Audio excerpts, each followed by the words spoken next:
After digging into dozens of real-life experiences, this one stuck with me the most. This is the story about a man who sold his life to a monster. Part 1. I sold myself to a monster. I was fired from my full-time job. I'm not exaggerating, but this may be the end of the road for me.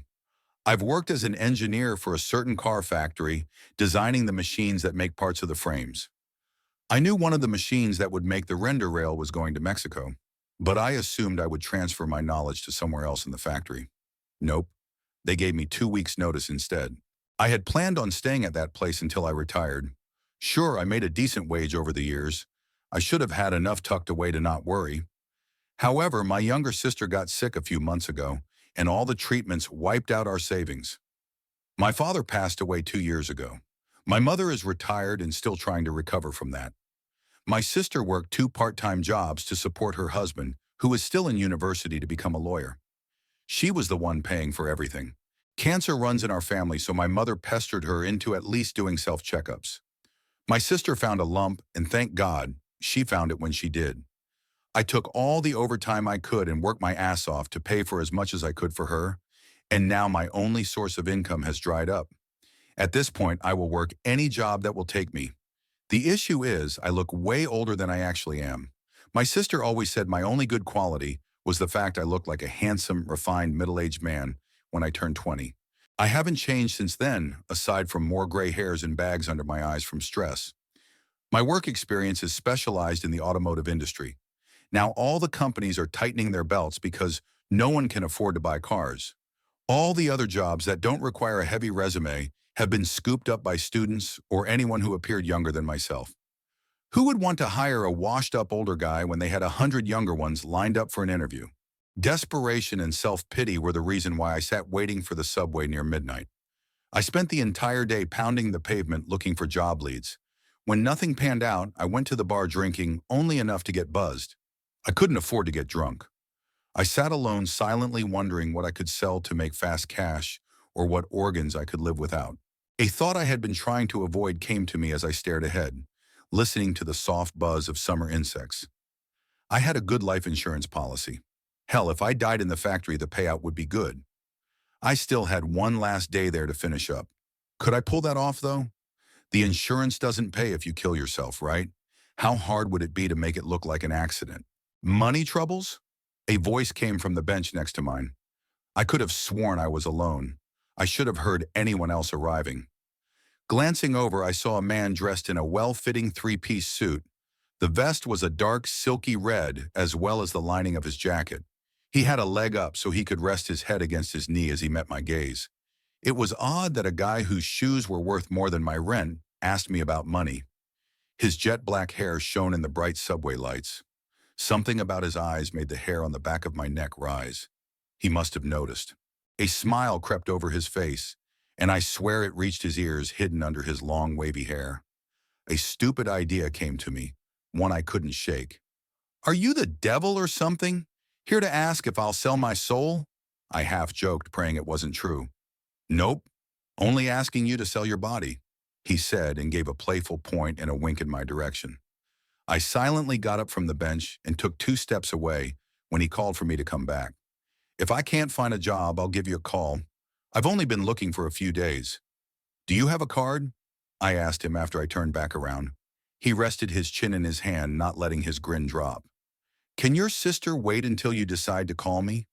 Are you going to go all Breaking Bad on us?" The blood in my veins froze. How did this guy know about my sister?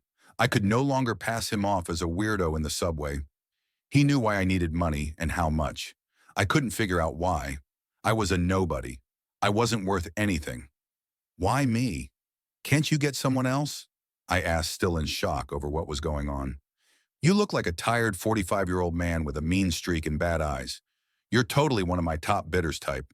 She has a weird older guy fetish, and it's hard to find ones that suit her tastes." I frowned at his explanation. Really? There was someone out there attracted to a guy like me? "I'm not 45, I corrected. "You don't need to be. You just need to look like it and be over 30. The last guy turned out to be 28 after she made an entire creepy shrine to him. When my client found out her new hot crush was younger than her, it took a few months to recover. I would like to avoid that mess. he said with a sigh that made him lose some of the intimidating air. It seems like he's been through a lot. I don't know if I want to deal with her, I said with my arms crossed. I'll do up a contract and send half the earnings to your family when you're sold. It is an auction, but when she sees something she wants, she puts down a huge bid to get it. No one else will want you, so it's a guarantee that you'll be bought by her, he explained, and I hated how I was honestly considering this deal. So, I'll be some rich chick's sex slave or something? I asked, trying to hold back how uncomfortable those words made me. Number, she doesn't sleep with the men she buys. You just need to get dressed up in suits or something. I heard rumors she makes private movies, but none of the guys strip in them. I wish it was sex slaves. I can understand sex slaves. She's just weird. I still want to pass on all of this. Surely some things go behind closed doors you don't. I started with my hands raised. She normally starts the betting at 10 million. The man cut into my speech. How fast can you make a contract? He was taken aback at how quickly I agreed to sell myself after I heard the amount. 5 million should cover my sister's medical costs. Heck, it should cover all her bills until her husband gets out of school and finally becomes a damn lawyer. I have a car waiting. I'll explain things on the way. He stood up and I followed after him, my heart beating, as I wondered if this was really that good of an idea. If this was for my sister, I didn't care what kind of stupid outfits I needed to wear or what odd fetish this person had. I'm her older brother, and it's my job to take care of her. Because of our large age difference, I wasn't exactly around for her when she needed it growing up. I was going to make up for that now. I didn't see much of the auction house I was brought to. I was taken into a dark, small room crowded with wooden crates. The man wrote out a clear contract we discussed on the way there. There were no underhanded tricks. Nothing was added, and all I needed to do was to sign my life away. Then I needed to wait for an hour until the auction started. I found it a bit odd how close we were to cutting it time-wise. Did he have his eyes on a few people, and I was the only one who agreed? Or did he put off grabbing me off the street until the last minute? They left me with a bottle of water and an old magazine as I waited. An employee finally came to guide me through the back halls and to the stage. He was dressed up as well, but wore a sheet of silk over his face. I wondered how he could see and navigate through all the boxes and items lining the hallway. They didn't handcuff my wrist or anything like that in case I had second thoughts. Judging by the glimpses of the antiques and paintings waiting to be sold, I knew this group had a lot of money at their disposal. Running away would be useless. On the way, the auctioneer told me that the 5 million wasn't even that much for their company. But the woman had been in such a depressed mood for a while, it was bringing everyone else down every time she showed up looking for a replacement man for her broken heart. In short, he found her a bit annoying. I heard the sounds of him speaking to the crowd, trying to hype up the merchandise as I stood behind a large, thick red curtain. My heart started to beat as sweat appeared at my temples. Doubt filled my mind. Would I even be sold? I looked terrible. Stress and lack of sleep bore down on my features. Anyone normal would pay money to stay away from me. I heard the signal to come out behind the curtain and onto the man stage. The worker gave me a small nod, and I would like to think he smiled under his face covering. The lights were blinding for a few moments. The auctioneer started to explain the reason why I put myself up for sale. I didn't know if a sick sister was enough to get rich people to feel enough pity to up the bid.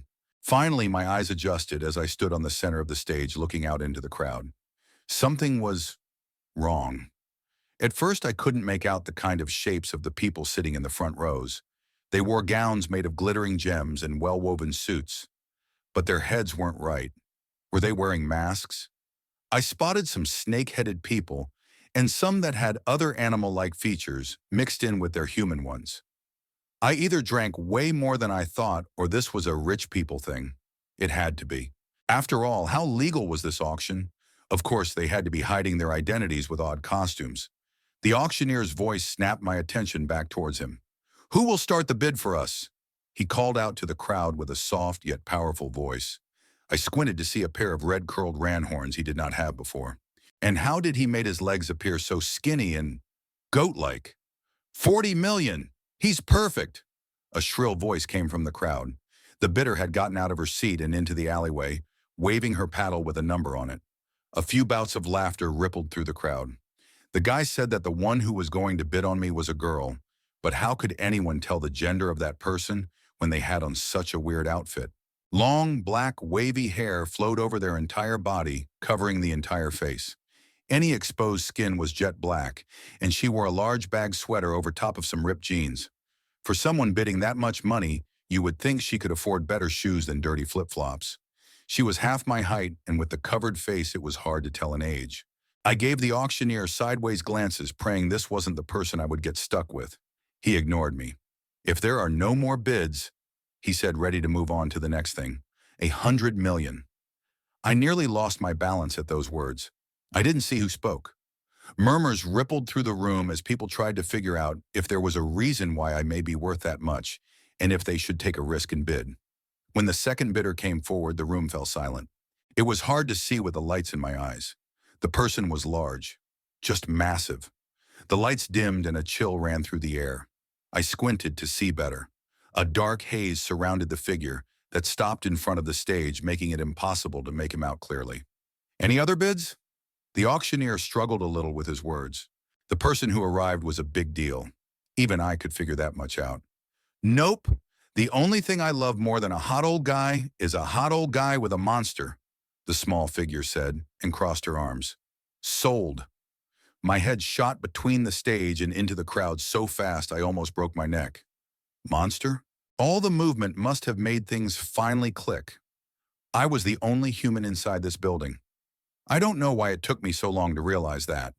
My feet were frozen to the spot as the beast I had just been sold to easily stepped onto the stage.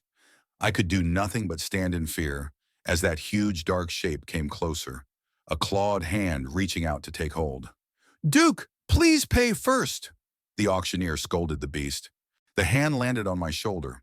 It was covered in black fur and was as dense as a bear's paw. His other hand was outstretched to pour out countless gems and gold onto the stage as payment. He must have dropped way more than 100 million worth of just uncut gemstones alone. My mouth was dry. I wanted to scream, to run, to do anything. I forced myself to look up to meet the eye of the monster that just bought my future. What I saw was a pair of eyes so unnatural they might as well belong to the devil.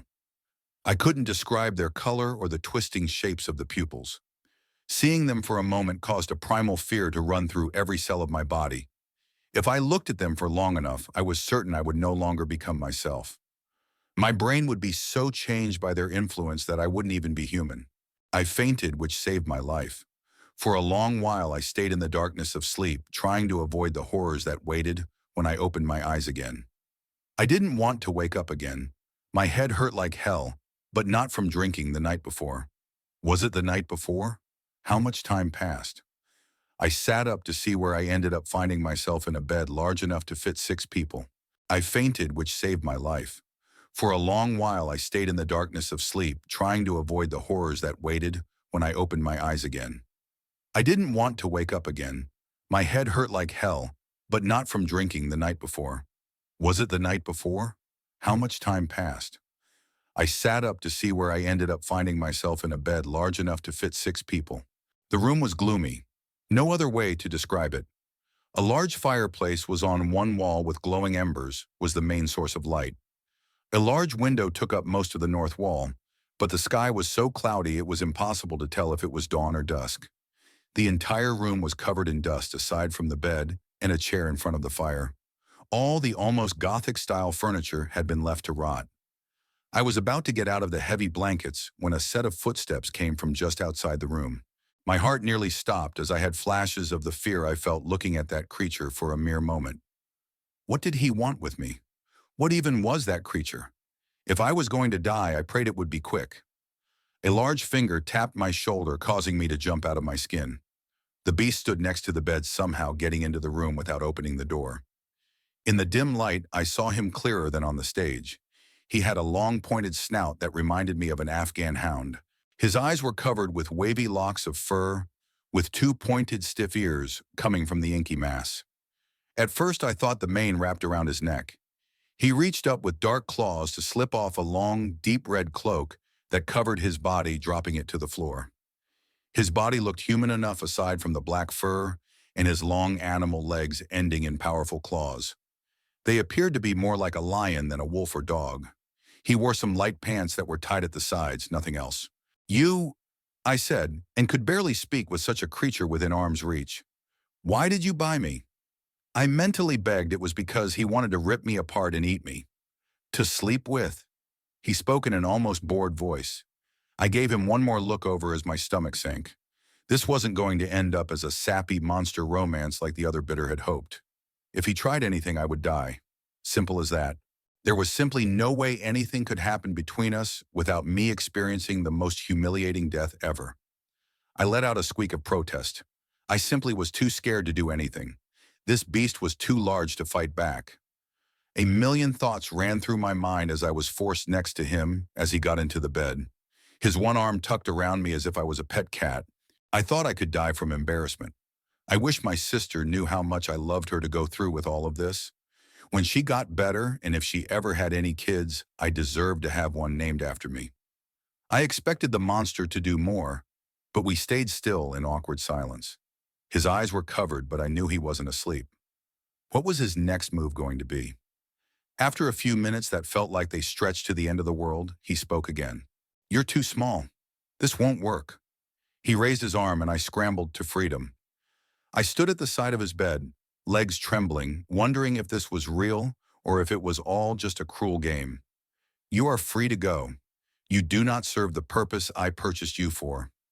He sat up in bed and turned a covered face in my direction. I shouldn't be complaining because of how much money you spent. But how could you not tell this would not work out before you made a bid? I said, trying to slow down my heart. I have owned pets before. They warmed up the bed regardless of size, however, I could never move them in order to sleep. I stood in shock instead of fear. The person who had mind-breaking eyes was also the type who couldn't bring himself to move a sleeping cat. You appear unsettled. He commented, but his tone never changed, making the question sound insincere. I just thought you bought me for a different reason. I sighed. And that would be? For a moment, a slight inflection came to his words as if he was almost interested. I made a hand gesture that got my point across because I could not bring myself to say it out loud. His face didn't change, so it was hard to tell if he understood what I was trying to say. It appears there has been a misunderstanding. He stated the obvious. I have learned your language from many different sources and time periods. I was unaware of the double meaning of those words. I let my hands drop, knowing I should be thankful I wasn't in danger or dying one of the most painful deaths imaginable. But I now didn't know what I was going to do. You still appear unsettled. If you were hoping for that sort of physical interaction, I must tell you, due to our differences, it would be impossible. Not according to the books my sister reads, I muttered mostly to myself. I saw his head move slightly. I put my hands up to try and say that was a joke. I am thankful to you for spending as much as you did. It'll ensure my family will never have to worry about money again. The issue is, depending on how much time has passed since the auction, they probably think I'm dead. So I can't just go back to them. I'm in a bit of a hard spot, I admitted. You have caught my interest for the moment. Please elaborate. He just forked over more money than most would ever see in a lifetime. The least I could do was explain what kind of a mess I got myself in. I signed a contract at the auction house. Half of the funds would go to my family, but it would be suspicions of all of that appeared at once. My mother buys lottery tickets.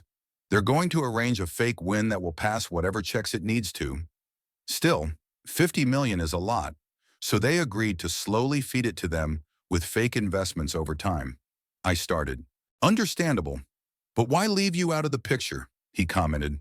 The bidder I was supposed to be bought by provides everything their little harem needs. They also want their little toys to stay around for at least a year or so. If I asked, I could have probably stayed with her till I died. But it would be hard to explain to my family what I was doing. I can't call them up going, oh, hey, congrats on the big win. I don't need any money and sorry I can't see you for an entire year. Don't go looking for me. Oh, goodbye. I crossed my arms, feeling an odd heaviness in my chest.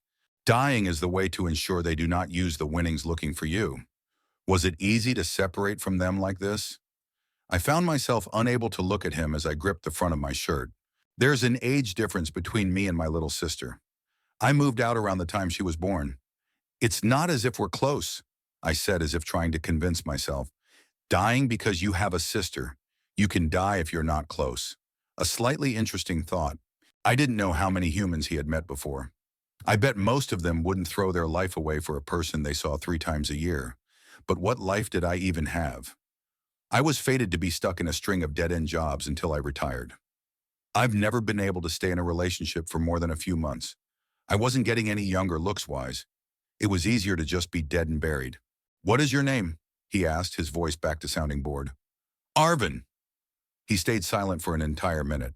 I didn't want to see his eyes again, but I hated how I couldn't read his expression. "Is that a popular name for your species?" Why did that sound like a backhand comment? I kept that thought to myself. "It's on the rise." I shrugged. "What about you?" "I am referred to as the Duke." "Duke of what?" I said and glanced around the huge, half-rotten room. "I have forgotten," he said and followed my gaze. "It is entirely possible I was never a duke. The name stayed due to where I live. Judging by the size of this room, this place must be huge. With introductions out of the way, I started to think about what I should do. Duke said I was free to go. Should I try and go to that female bidder? "You may stay here for the time being. I shall provide a room and stock the kitchen. However, I understand if you would like to start a new life with other humans, you require currency. I can pay in gold if you work here. This place is covered in dust. Clean it, and I shall pay you a certain wage by the end of the month, depending on the effort you put forth." That seemed more than fair. Even though he could hand me a few million worth of gold and let me go, he wouldn't. The job Duke gave was easy enough. I had no idea how long it would take to clean this place or to make enough money to start over. "I got paid every 2 weeks at my old job," I joked. "I shall pay you a certain wage at the end of 2 weeks, depending on your effort," Duke said without missing a beat. There was definitely a cultural barrier between us. I shouldn't complain. From the looks of things, this was the best outcome I could have hoped for. "Create a list of items you require. A bat-like creature delivers to this area." The Duke stood up to pick up his cloak. He walked past and started working on starting a new fire. He had given up trying to sleep for that night. I was told that I could pick out any room to use. I asked if I could have some things from my apartment. As long as I added the items to the list of things he needed to buy, there would be no issue retrieving some of my items. I doubted my family was already clearing out my place. "I feel as if I should warn you that a few creatures may arrive here seeking my power. You are human but should be fine if you keep your wits about you." I didn't like the sound of that. I hadn't gotten a good look at all the other monsters at the auction house. I had the feeling the Duke was a big deal. I didn't know how many creatures would be dumb enough to try to start anything with him. This guy could bring down the entire world with a quick glance if he wanted to. I thanked him, then left the room to look for one suitable enough to claim. This mansion was massive. It made me feel like a mouse running around. I kicked up dust with every step that hurt my throat. How long had he lived alone? And what suddenly motivated him to go to the auction that night? I didn't have a lot of answers, but I knew I had a lot of work ahead of me if I ever wanted to get this place clean. I found a bedroom down the hallway. I took off the first layer of heavy blankets, finding the ones underneath acceptable enough to use. All the clocks had stopped, so I wasn't certain what time it was. My phone ran out of juice. I didn't have a charger on me. Did this place even have outlets? Since I wasn't tired, I got to work cleaning my new bedroom for hours. I took a shower before turning in for the first night. The wind blew so hard outside it rattled the windows. This place felt cold and damp. It took a long while to get warm enough under the blankets to sleep. I found some paper with an old ink dip pen to make a list of items I needed. I couldn't find the master bedroom again, though. I could have sworn it was just a few dozen doors down from my bedroom. This place was a maze. It took me all morning just to find the stairs to get to the main floor. Duke found me to give some directions to the kitchen because I hadn't eaten since I got there. He explained the delivery may be delayed due to a large storm coming our way. That was fine. I didn't need the cleaning supplies right away. There were a few kitchens, however, the one with any food was down in the cellar. It was dark, so I needed to use an oil lantern so I wouldn't break my neck on the stone stairs. At the moment, there was only some bread, persevered meat, and cheese stored down in the small cooking area. That would be good enough until anything else arrives. I did try and work for the first day. I focused on sweeping up the dust and then dumping it outside. I needed some proper soap to make the floor shine. I worked all day and barely even touched the first floor. The gray clouds outside grew darker as the light fixtures along the wall started to glow. I wondered what they were powered on. They flickered as if a flame was behind the frosted glass. I was able to head to my room for the night when a knock from the front door caused me to nearly jump out of my skin. It came again. I stood for a moment listening for the Duke to come and answer. When he didn't, I walked over to open the heavy door a crack to peek outside. A bright, smiling face greeted me. With some effort, I pulled the door open more. A hard, cold wind blew that chilled me down to my bones. The person outside was tall and thin. She wore a jacket and jeans with a heavy bag across one shoulder. A set of large ears came from her red hair. She smiled in a way that showed off her rows of sharp teeth. "I'm here to drop off some packages. Is the Duke around?" she said and showed a clipboard of papers. This must be the bat creature he mentioned. I shook my head. I hadn't seen him since the day before when I gave him the list. I really need him to sign for this. I can't leave until he does. She explained, sounding a bit stressed out. I felt bad for her. I understood what it was like to wait on others for your job. "Come on in. I can check his room." I said to step aside for her. She happily took up on my offer. I planned on going to his bedroom on my own, but she followed behind. I didn't know if the Duke would be all right with us invading his personal space, but he did make these orders, right? I walked up the long main stairway, feeling winded by the time we arrived on the second level. The delivery girl didn't appear fazed at all. I should have told her to wait at the main entrance. Too late now. I walked over to the door. I was positive was the bedroom I woke up in. I opened it and saw a dusty bedroom I hadn't been inside before. Weird. I could have sworn this was it. Hang on, let's try this one. I walked over to another doorway and opened it with the same result. The Duke's room had a carved wooden door frame. A few of the bedrooms also had carvings along the door, all slightly different from each other. Each time I opened an empty room, I felt my face get redder and redder. At least the girl patiently followed behind. Finally, we stopped at one that had to be the right room. I knocked on it, calling out for the Duke. The wind blew hard outside, and I heard a sound come from behind the door. Since we were the only ones who lived inside this mansion, he must be inside. He might be sleeping, I explained to her. I tried the brass doorknob. It stuck hard and refused to turn. I didn't want to enter the room without permission. I knocked again and planned on only rattling the knob to make a noise. It broke off in my hand, startling me. My arm slipped. My exposed arm caught the stump of the broken knob, scratching hard enough to bleed. "Sorry, I started as I looked over my shoulder at our guest. My blood froze when I saw her expression. It was hard and honed into the cut. Her eyes flashed red. In a split second, her human face changed into one that looked like a monstrous bat. A hiss came from her throat as her hands flew upwards, claws out. I screamed and fell into the door to get away from her. The next few seconds were a blur. Her claws ripped the collar of my shirt, drawing more blood. I did everything I could to get away, nearly tripping over my own feet. The room wasn't the Duke's bedroom, so he wasn't around to help. Instead, it looked to be some sort of storage room for a mixture of medieval weapons. Dust-covered suits of full armor lined the walls. Some boxes of weapons were left scattered around as I darted behind them, trying to stay at arm's length from my attacker. I thought that these weapons would solve my problem. I grabbed a large mace left forgotten on the floor. It refused to move. To my horror, everything I might have used to protect myself was too heavy to use. The beast cackled, amused by my weakness. "What a fool you are, letting me inside. I'll drain you slowly. I have all the time in the world to locate my real target." The fact I let this monster inside without a second thought stung a little. I needed to think of a way out of this. My eyes darted around looking for anything useful. As I silently panicked, she clawed at her face, the human skin ripping away to reveal a much larger creature that had been hidden inside. She tore away the last of her disguise. The sight of a stocky, bat-like beast now charging in my direction made me screech again and back up hard into a suit of armor. The heavy piece tipped to the side, causing the others next to it to fall apart. The armor I bumped into had been holding a large halberd in front of it, pointing upwards. When I slammed into it, the hands came loose and the long weapon came downwards. Dust from items crashing to the ground blinded the monster, so she didn't see what was coming down on her head. The blade sank down into the monster's skull, forcing her large body to the ground. I stood, heart racing as things slowly stopped falling apart and the dust settled. I waited for her to make a move, but the monster remained face down on the ground with a blade sticking into the back of her skull. A hand landed on my shoulder and I jumped, my body still shocked, to let out a sound. "Is everything all right?" Duke asked, his eyes covered, but he sounded almost concerned. I heard a female scream. I brushed off his last comment. I think I let a vampire inside, I said as my heart rate slowly returned to normal. A very long silence came between us. Did you want a vampire too? He started, but I cut him off.